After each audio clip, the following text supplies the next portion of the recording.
Hello प्यारे बच्चों, कैसे हैं आप सब। आई होप आप लोग अच्छे होंगे, स्वस्थ होंगे, मस्त होंगे और अच्छी तरह से पढ़ाई कर रहे होंगे। तो प्यारे बच्चों, आज आज के इस वीडियो में पॉलिटिकल साइंस जो जिसका दूसरा बुक जिसका नाम है स्वतंत्र भारत में राजनीति, तो उसका आज मैं आप सभी को ऑब्जेक्टिव क्वेश्चन कराऊंगा। इस चैप्टर का सबसे पहले मैंने आप सभी को लाइन बाय लाइन थ्योरी पढ़ा दिया था, उसके बाद सब्जेक्टिव क्वेश्चन भी करा दिया था। अगर आप लोग लाइन बाय लाइन थ्योरी को नहीं देखें और सब्जेक्टिव क्वेश्चन को नहीं देखें तो सबसे पहले उस वीडियो को देख लीजिएगा। और आज इस वीडियो में जितने भी महत्वपूर्ण ऑब्जेक्टिव क्वेश्चन हैं जो परीक्षा के व्यू से बहुत ही अधिक वीवीआई इम्पोर्टेंट है, वो आप सभी को कराएंगे। तो इसीलिए वीडियो को शुरू से लास्ट तक देखें। अगर आप पूरा वीडियो को देख लेते हैं तो हम आपको वायदा करते हैं एक भी क्वेश्चन नहीं छूटेगा। अगर आप इस चैप्टर चैप्टर को ध्यान पूर्वक देखते हैं तो आपको यहाँ वीडियो को देखते ही आपको आधे से ज़्यादा ऑब्जेक्टिव क्वेश्चन याद हो जाएगा। पहले बच्चों, जैसे कि आप सभी को पता है कि मैंने आप सभी को पिछले वीडियो में 60 ऑब्जेक्टिव क्वेश्चन कराया था जो कि परीक्षा के व्यू से बहुत ही अधिक इम्पोर्टेंट था। और जो भी उस वीडियो को नहीं देखे हैं तो पहले जाकर उस वीडियो को देख लीजिएगा, तब इस वीडियो को देखिएगा ताकि आपको और आसानी से समझ आए। तो आइए आज उस वीडियो को 60 जो ऑब्जेक्टिव क्वेश्चन कराए थे उससे आगे की ओर बढ़ाएंगे और 61 नंबर क्वेश्चन की ओर से 61 नंबर क्वेश्चन को समझेंगे और उससे आगे की ओर समझेंगे। तो आइए शुरुआत करते हैं। तो शुरुआत करने से पहले बस इस चैप्टर का अगर आप प्यारे बच्चों अगर line by line theory video नहीं देखें और सब्जेक्टिव क्वेश्चन भी नहीं देखें तो मेरे चैनल के प्ले लिस्ट में जाकर पहले उस वीडियो को देख लीजिएगा, तब आकर जो 60 ऑब्जेक्टिव क्वेश्चन कराए थे पहले उस वीडियो को देख लीजिएगा, तब फिर इस वीडियो को देखिएगा।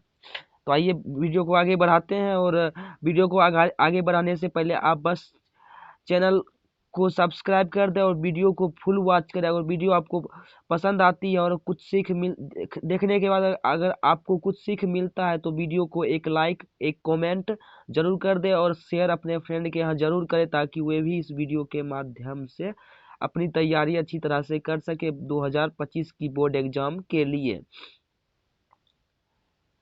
तो आइए 60 से आगे की ओर बढ़ेंगे और 60 से आगे की जितने भी महत्वपूर्ण ऑब्जेक्टिव प्रश्न है उसको करेंगे। वीडियो को शुरू से अंत तक जरूर देखें।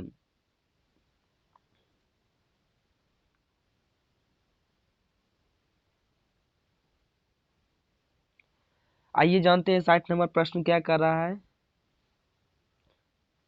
60 नंबर प्रश्न कह रहा है कश्मीर के ने विलय पत्र पर किसने हस्ताक्षर किया। कश्मीर के भारत ने विलय पत्र पर किसने हस्ताक्षर किया। कहने का मतलब है कि कश्मीर को भारत संघ में मिलाने के लिए विलय पत्र पर हस्ताक्षर किसने किया। तो ऑप्शन है मान सिंह ने या राजा हरि सिंह ने या शेख अब्दुल्ला ने या महात्मा गांधी ने। तो इसका सही आंसर हो जाएगा राजा हरि सिंह ने। ऑप्शन बी इसका सही आंसर हो जाएगा। राजा हरि सिंह ने कश्मीर को भारत संघ में मिलाने के लिए विलय पत्र पर हस्ताक्षर किया था। आइए अगले प्रश्न की ओर चलते हैं। अगला प्रश्न क्या कराइए जानते हैं। अगला प्रश्न कह रहा है सीमांत गांधी किसे कहा जाता है। मोहम्मद अली जिन्ना को, खान अब्दुल गफ्फार खान को, महात्मा गांधी को, जवाहरलाल नेहरू को। इन सभी में से सीमांत गांधी किन्हें कहा जाता है। तो खान अब्दुल गफ्फार खान को सीमांत गांधी कहा जाता है। ऑप्शन बी इसका सही आंसर हो जाएगा।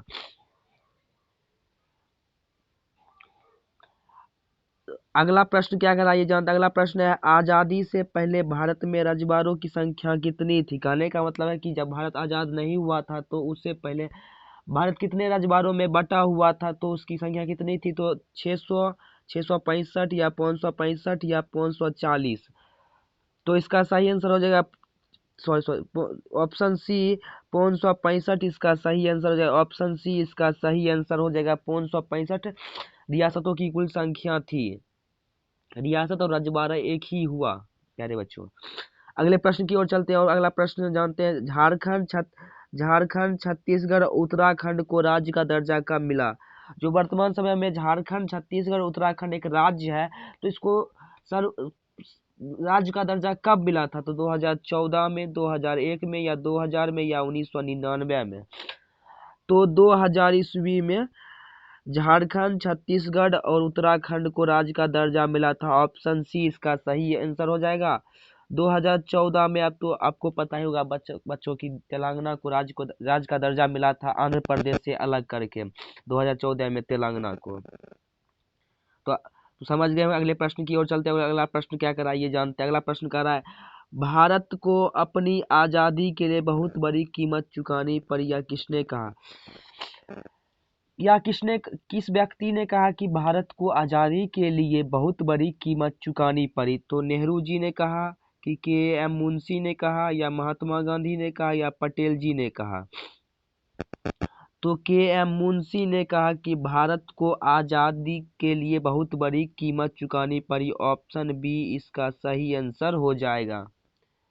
अगले प्रश्न की ओर चलते हैं। अगला प्रश्न क्या करा ये जानते हैं। अगला प्रश्न कह रहा है गांधी जी की हत्या किसने की थी? गांधी जी की हत्या किसने की थी? तो सरदार वल्लभ भाई पटेल ने, या नाथूराम गोडसे ने, या चंद्रशेखर आजाद ने, या गोपाल कृष्ण गोखले ने?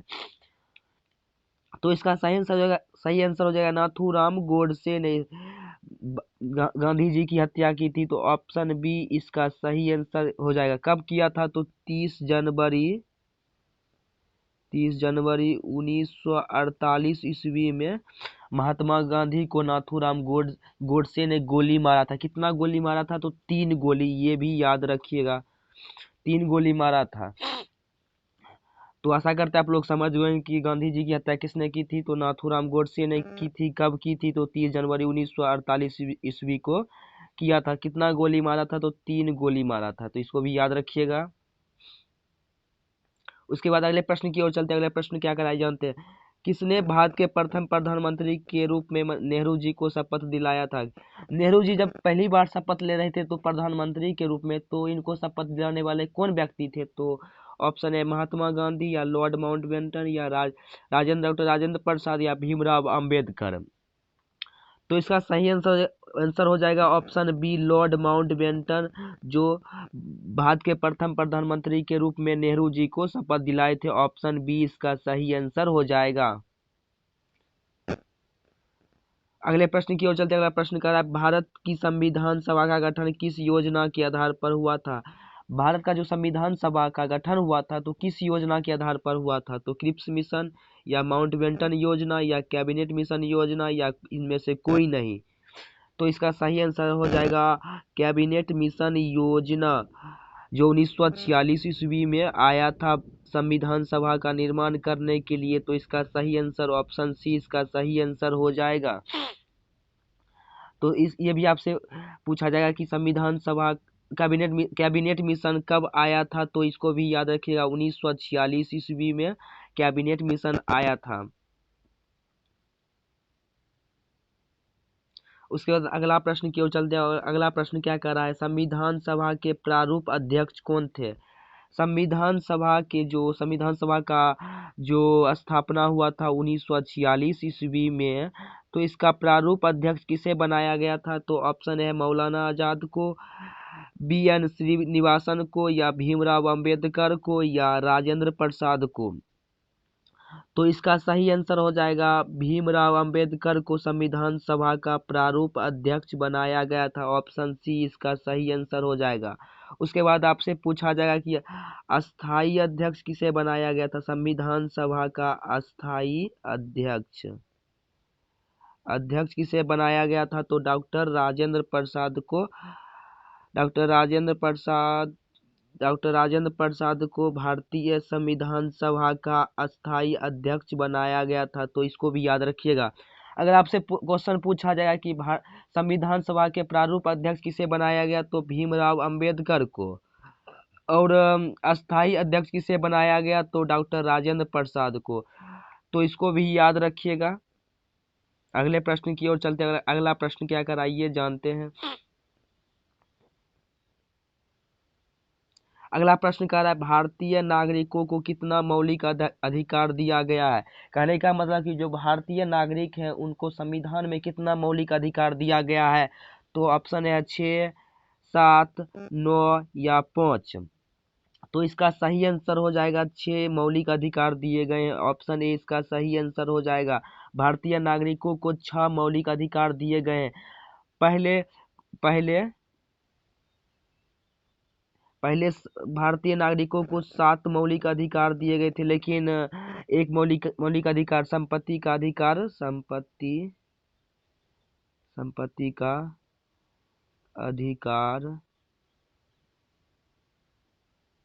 अधिकार जो था उसको हटा दिया गया, जिसके चलते आप भारतीय नागरिकों को 6 मौलिक अधिकार प्राप्त है। पहले 7 था, पहले कितना था 7।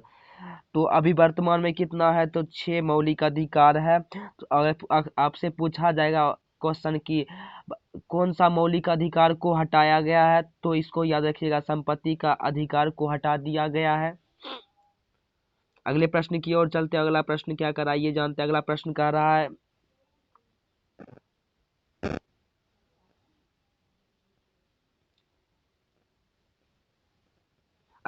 कह रहा है भारत में वयस्क मताधिकार प्राप्त करने का न्यूनतम आयु क्या है। कहने का मतलब है कि भारत में कि जो कौन से उम्र के व्यक्ति चुनाव में अपना मतदान दे सकते हैं, यानी कौन सी उम्र होने के बाद आप मतदान कर सकते हैं। तो ऑप्शन है 18 वर्ष के बाद, या 30 वर्ष के बाद, या 20 वर्ष के बाद, या 19 वर्ष के बाद। तो 18 वर्ष के बाद आप कोई भी चुनाव में मतदान कर सकते हैं। तो ऑप्शन ए इसका सही आंसर हो जाएगा। अगर आपसे पूछा जाएगा कि ऑब्जेक्टिव में कि कितने उम्र के बाद व्यक्ति किसी भी चुनाव में मतदान कर सकते हैं, तो 18 वर्ष, इसको याद रखिएगा। ऑप्शन ए इसका सही आंसर हो जाएगा। अगले प्रश्न की ओर चलते हैं। अगला प्रश्न की अगर आपको समझ आ रहा है, क्वेश्चन अगर आपको समझ में आ रहा है और आप कुछ सीख रहे हैं क्वेश्चन के माध्यम से, तो वीडियो को एक लाइक कर दे। अगर चैनल पर नए आए हैं तो चैनल को सब्सक्राइब कर दे। तो चलते हैं अगले प्रश्न की ओर। और अगला प्रश्न क्या कर रहा है ये जानते हैं। अगला प्रश्न कर रहा है विधान परिषद का सदस्य निर्वाचित होने के लिए न्यूनतम आयु क्या है। विधान परिषद का अगर आपको सदस्य बनना है तो आपकी आयु कितनी होनी चाहिए, तो ये क्वेश्चन पूछ रहा है। तो 21 वर्ष, 30 वर्ष, 18 वर्ष या 20 वर्ष। तो इसका सही आंसर हो जाएगा 30 वर्ष की अगर आपकी आयु हो गई है तो आप विधान परिषद का सदस्य बन सकते हैं। अगर आपकी 30 वर्ष से कम आयु है तो आप विधान परिषद की सदस्य नहीं बन सकते। तो ऑप्शन 20 का सही आंसर हो जाएगा 30 वर्ष। अगले प्रश्न की ओर चलते हैं। अगला प्रश्न क्या कर रहा है ये जानते हैं। अगला प्रश्न कह रहा है विश्व अहिंसा दिवस कब मनाया जाता है। विश्व अहिंसा दिवस कब मनाया जाता है। 2 अक्टूबर को, या 14 अक्टूबर को, या 3 अक्टूबर को, या 5 सितंबर को। तो आपको पता होगा गांधी जी का जन्म कब हुआ था। तो 2 अक्टूबर 1869 ईस्वी को हुआ था। तो इसी दिन हम अहिंसा दिवस मनाते हैं। 2 अक्टूबर को ही हम अहिंसा दिवस मनाते हैं। तो ऑप्शन ए इसका सही आंसर हो जाएगा। अगर आपसे पूछा जाएगा विश्व अहिंसा दिवस कब मनाया जाता है, तो 2 अक्टूबर को, इसको भी याद रखिएगा। कब मनाया जाता है, तो 2 अक्टूबर को। कब, 2 अक्टूबर को। अगले प्रश्न की ओर चलते हैं। अगला प्रश्न कह रहा है कि भारत के प्रधानमंत्री की नियुक्ति कौन करता है। भारत के जो प्रधानमंत्री होते, जो अभी वर्तमान में भारत के प्रधानमंत्री नरेंद्र मोदी जी हैं, उनकी नियुक्ति कौन करता है। तो मुख्य न्यायाधीश, उपराष्ट्रपति, या राष्ट्रपति, या पार्टी अध्यक्ष। तो भारत के जो प्रधानमंत्री हैं उनकी नियुक्ति राष्ट्रपति करता है। कौन करता है, राष्ट्रपति। तो इसका ऑप्शन सी इसका सही आंसर हो जाएगा। भारत के प्रधानमंत्री की नियुक्ति राष्ट्रपति करता है, इसको याद रखिएगा। अगले प्रश्न की ओर चलते हैं। अगला प्रश्न कह रहा है निम्न में से किससे संसद को संबोधित करने का अधिकार है। यानी कहने का मतलब कि इन चारों ऑप्शन में से किसे संसद को संबोधित करने का अधिकार प्राप्त है। तो मुख्य न्यायाधीश को, या अटॉर्नी जनरल को, या राष्ट्रपति को, या इनमें से कोई नहीं। तो इसका सही आंसर हो जाएगा ऑप्शन बी, अटॉर्नी जनरल को संसद को संबोधित करने का अधिकार प्राप्त है। ऑप्शन बी इसका सही आंसर हो जाएगा। अगर आपसे पूछा जाएगा कि संसद को संबोधित करने का अधिकार किसे प्राप्त है तो अटॉर्नी जनरल, ऑप्शन बी इसका सही आंसर हो जाएगा, याद रखिएगा इसको भी। उसके बाद लद्दाख, अगला प्रश्न कह रहा है लद्दाख केंद्र शासित प्रदेश कब बना। जो लद्दाख अभी वर्तमान में केंद्र शासित प्रदेश है, भारत का एक 8वां केंद्र शासित प्रदेश है, तो इसको कब केंद्र शासित प्रदेश बनाया गया तो 2019 में, 2020 में, या 2014 में, या 2018 में। तो इसका आंसर 2019 हो जाएगा। 2019 ईस्वी में लद्दाख, जम्मू कश्मीर से लद्दाख को अलग कर लद्दाख को केंद्र शासित प्रदेश बनाया गया। इसका ऑप्शन ए इसका सही आंसर हो जाएगा, इसको याद रखिएगा। और वर्तमान समय में भारत में कुल कितने केंद्र शासित प्रदेश हैं तो 8 केंद्र शासित प्रदेश हैं, तो इसको भी याद रखिएगा। पूछा जाएगा कि वर्तमान समय में भारत में कुल कितने केंद्र शासित प्रदेश हैं तो 8 है, इसको भी याद रखिएगा। अगले प्रश्न की ओर चलते हैं। अगला प्रश्न कह रहा है भारतीय संघीय व्यवस्था में किसे अधिक शक्ति प्राप्त है। कहने का मतलब है कि जो भारतीय संघीय व्यवस्था है उसमें उसमें सबसे अधिक शक्ति किसे प्राप्त है, राज्य को, या केंद्र को, या जिले को, या राष्ट्रपति को। तो इसका सही आंसर हो जाएगा केंद्र को सबसे अधिक भारतीय संघीय व्यवस्था में शक्ति प्राप्त है, तो ऑप्शन बी इसका सही आंसर हो जाएगा। अगले प्रश्न की ओर चलते हैं। अगला प्रश्न कह रहा है संविधान सभा के अस्थाई अध्यक्ष कौन थे। तो आपसे पीछे का क्वेश्चन में था संविधान सभा के प्रारूप अध्यक्ष कौन थे, तो आपको मैंने बताया था कि संविधान सभा के प्रारूप अध्यक्ष डॉक्टर भीमराव अंबेडकर जी थे, और अस्थाई अध्यक्ष भी आपको मैंने बताया था। तो अस्थाई अध्यक्ष कौन थे आइए जानते हैं। तो भीमराव अंबेडकर थे, या राधा कृष्णन थे, या डॉक्टर राजेंद्र प्रसाद थे, या इनमें से कोई नहीं थे। तो संविधान सभा के अस्थाई अध्यक्ष डॉक्टर राजेंद्र प्रसाद जी थे, तो इसको भी याद रखिएगा। ऑप्शन सी इसका सही आंसर हो जाएगा। डॉक्टर राजेंद्र प्रसाद भारत के प्रथम राष्ट्रपति भी थे, इसको भी याद रखिएगा कि भारत के प्रथम राष्ट्रपति कौन थे तो डॉक्टर राजेंद्र प्रसाद भारत के प्रथम राष्ट्रपति थे। और डॉक्टर भीमराव अंबेडकर क्या थे तो ये भी याद रखिएगा संविधान सभा के प्रारूप अध्यक्ष थे, और भारत के प्रथम कानून मंत्री भी भीमराव अंबेडकर थे। तो आपसे क्वेश्चन पूछा जाए कि भारत के प्रथम कानून मंत्री कौन थे तो इसको भी याद रखिएगा। भारत के प्रथम कानून मंत्री डॉक्टर भीमराव अंबेडकर जी थे, और राधा कृष्णन क्या थे तो इसको भी याद रखिएगा। डॉक्टर राधा कृष्णन भारत के प्रथम उपराष्ट्रपति थे, तो इसको भी याद रखिएगा। तो आपसे क्वेश्चन इसमें से क्या पूछा जाएगा, 3-4 ऑब्जेक्टिव क्वेश्चन निकला जो मैं आपको बताता हूँ। तो पहला है संविधान सभा के अस्थाई अध्यक्ष कौन थे तो डॉक्टर राजेंद्र प्रसाद, और क्या थे तो भारत के प्रथम राष्ट्रपति थे। डॉक्टर राधाकृष्णन भारत के प्रथम उपराष्ट्रपति थे और द्वितीय राष्ट्रपति थे। उसके बाद भीमराव अंबेडकर भारत के प्रथम कानून मंत्री थे और संविधान सभा के प्रारूप अध्यक्ष है। तो इसको भी, इससे 3-4 ऑब्जेक्टिव क्वेश्चन निकला है, इसको याद रखिएगा। अगले प्रश्न की ओर चलते हैं। अगला प्रश्न क्या कराइए जानते हैं। अगला प्रश्न कह रहा है मुख्यमंत्री की नियुक्ति कौन करता है। तो जिस तरह से प्रधानमंत्री की नियुक्ति राष्ट्रपति करता है, तो मुख्यमंत्री की नियुक्ति कौन करता है तो राष्ट्रपति करता है, या राज्यपाल करता है, या मुख्य न्यायाधीश करता है, या उपराष्ट्रपति करता है।